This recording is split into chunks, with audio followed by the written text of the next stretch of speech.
Estamos de volta com o Pauta Especial aqui pela sua TV Educativa Canal 3 e voltamos a conversar com o professor Ulisses Cortez, ecólogo, pesquisador da Universidade Federal de Alagoas, novo Código Florestal. Professor, novo código que deixa claro de que a agricultura familiar vai poder se consolidar, mas ela terá o direito de desmatar até 90%, apenas 10% de proteção. É bom ou é ruim essa agricultura? Essa é uma boa forma de fazer agricultura familiar? Olha, isso é proporcionalmente às áreas, né, as áreas desmatadas que eles possuem, né, que eles possuem no caso, eles vão ter direito, vão ter necessidade de reflorestar 10%, de conservar com cobertura vegetal 10% dessas áreas. No meu modo de ver, um pequeno proprietário não vai interferir drasticamente na conservação dos remanescentes florestais. Se a gente tiver milhares deles, se nós tivermos milhares deles, região, aí nós necessitaríamos ter uma legislação mais efetiva, no caso. Não é? Mas como infelizmente no nosso caso nós temos os grandes latifúndios, né, no nosso país, ainda tem, na verdade, ainda existe. Ainda existem e a maioria das terras no nosso país são grandes latifúndios. Como vocês sabem, as áreas de pequenos proprietários de agricultura familiar não são tão grandes assim. Então, inclusive, há também um outro ponto, que é a questão de consciência ecológica desses pequenos produtores, que chega a ser bem maior do que dos grandes proprietários. A dos grandes proprietários. Exatamente, porque eles têm interesses diferenciados, né? Eles têm interesses de subsistência, eles plantam para subsistir. Eles não agridem o ambiente para fins econômicos. Essas mesmas regras estão valendo para indígenas, quilombolas e afins? Os indígenas têm as suas legislações pertinentes, né? Os quilombolas também, que são duas populações tradicionais dos quilombolas, e os povos indígenas têm as legislações pertinentes. E eles também possuem uma forma, como eu coloquei, com relação aos pequenos agricultores, eles também têm uma consciência de conservação bastante interessante com relação a outras frentes de destruição do nosso ambiente, né? Isso é histórico, inclusive há muitas pesquisas a respeito que comunidades indígenas que se utilizem em determinadas áreas, aquelas áreas não perdem a resiliência, não perdem a possibilidade de ser regeneradas, né? Normalmente eles não destroem o ambiente definitivamente. Eles utilizam a área que quando eles a deixam para utilizar uma outra área, aquela área é passível de recomposição. É passível de recomposição. Tanto é que isso no nosso Nordeste, né? Porque mais no centro-oeste e norte do país, isso a gente observa bastante. Muito se discutiu sobre a questão da recomposição da mata ciliar, aquela que está exatamente às margens dos rios. Se é 5 metros, 10, 15, 30, 50, 100. Sim. Alguém perguntou aos cientistas como é que isso funciona? É verdade, né? Eu acho que os políticos não perguntaram aos cientistas. Eles disseram que os cientistas não tinham base, né, de sustentação para essas colocações. Mas, na verdade, o papel da mata ciliar é proteger o curso d'água, né, a água potável. Ela filtra as impurezas existentes, né, no entorno daquele remanescente e conserva, proporciona a absorção de mais água para o subsolo, né, para que só existem rios porque existem águas subterrâneas que mantêm aquele fluxo de água. Tanto é que quando ocorre em determinadas regiões uma seca drástica, como nós estamos vivendo atualmente no Nordeste, o fluxo dos rios diminui drasticamente também, né?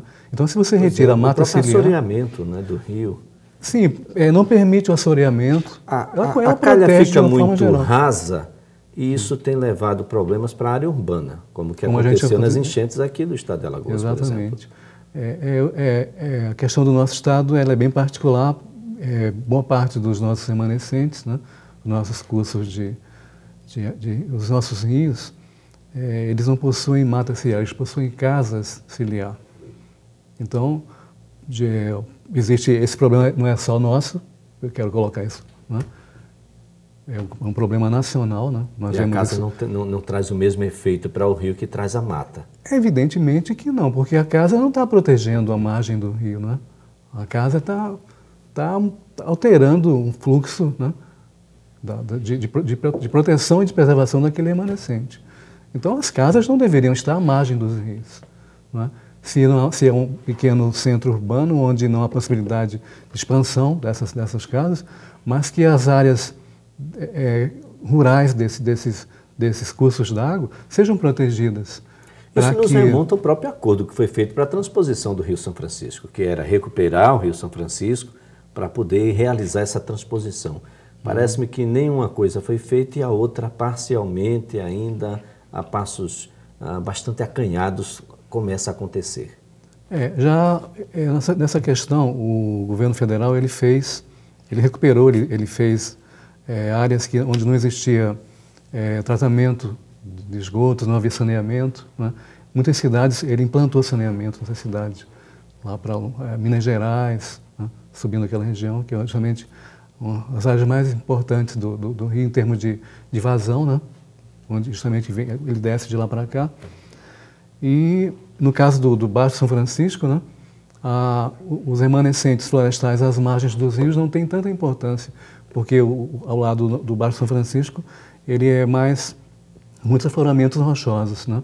Então as matas teriam que reter mais esse fluxo de águas, no caso das chuvas, em regiões um pouco afastadas das margens dos rios. Essa retenção tem sido feita por hidrelétricas, na verdade, que é uma segunda missão, digamos assim, da hidrelétrica. A primeira de gerar energia, sim, mas com um alto impacto ambiental. E o impacto esse que a própria presidente disse que não deve ser arcado 100% pelas concessionárias.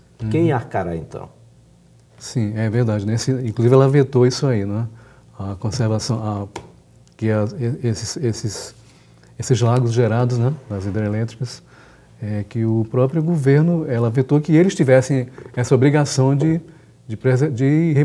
recolocá-los, recompô-los, no caso de destruição. Pois é, quem irá recompor nesse caso? É o próprio interesse, porque as hidrelétricas são de interesse nacional, na verdade. A nossa legislação brasileira, ela coloca o interesse nacional, no caso, a questão elétrica do nosso país, né? A questão de gerar energia, é o interesse nacional, e caberia ao governo federal direcionar essa recomposição e essa gestão desses remanescentes existentes nessas regiões onde há essas comportas, né, que modificam drasticamente também todo o sistema ecológico da região. Todo o sistema, a própria reprodução dos peixes e de Exato, outros há uma animais mudança drástica, ali, né? Há uma modificação drástica.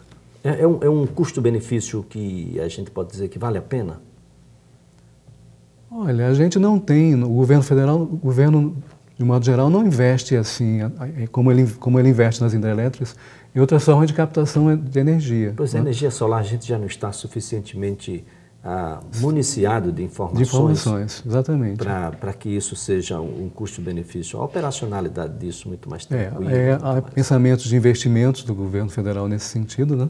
Mas que ainda não foi colocado de uma forma que possa atender aos grandes centros urbanos, como acontece com a energia gerada pelas hidrelétricas.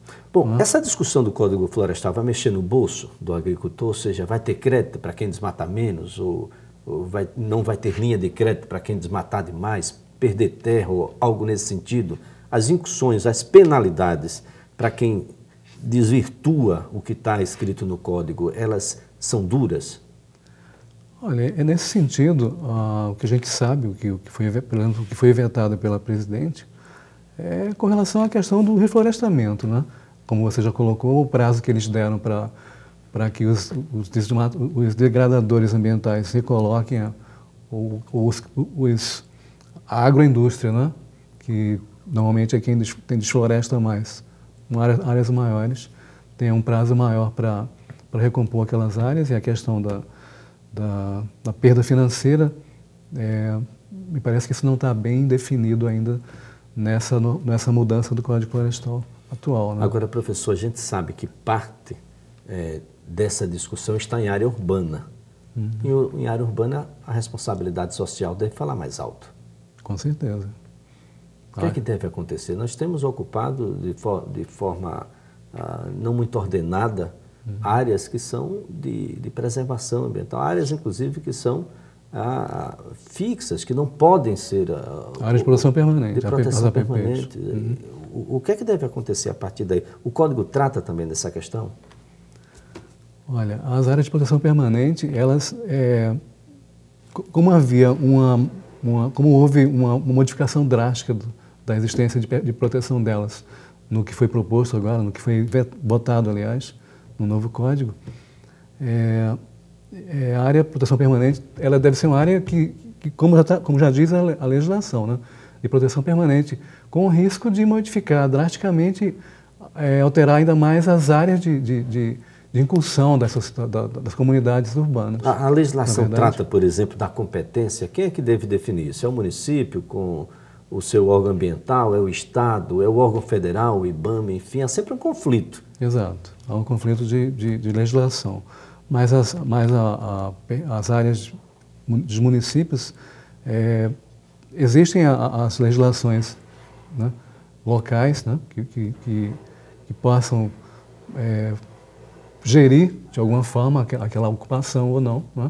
A legislação federal ela é superior. No caso do Código Florestal, ele vale para o país inteiro, né? O município e o Estado, eles não têm a capacidade de gerir, de direcionar essa legislação como propunha, como votou, né? Como votaram no Código anterior. Isso foi vetado pela Presidente. Pois é. No seu ponto de vista, se pudesse fazer uma avaliação disso que foi votado, parcialmente aprovado, sancionado pela Presidente, como é que o senhor poderia descrevê-lo?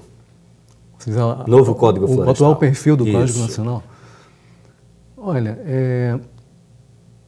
eu vejo da seguinte forma, no meu modo de ver, primeiro ele não deveria ser mexido, como eu já coloquei anteriormente, né? Porque era uma legislação que atendia às necessidades de conservação dos nossos remanescentes, né? Tanto hídricos quanto florestais, e que de alguma forma há dados científicos também de que toda a área agricultável do nosso país, com um incentivo ainda maior de tecnologia, não necessitaria mais de ampliação delas para que se colocasse a agroindústria, para a expansão da agroindústria, né?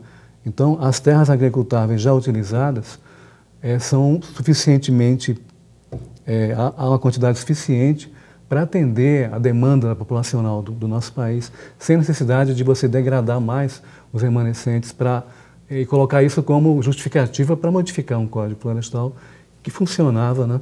Que era considerado como muito bom, como eu já coloquei antes também. Muito bem. Professor Ulisses, eu quero agradecer aqui a sua participação e os seus esclarecimentos. Foi um prazer. Estarei sempre à disposição de vocês. E o Pauta Especial estará de volta na próxima segunda-feira, a partir das 8 da noite. E é claro, eu conto com você. Até lá!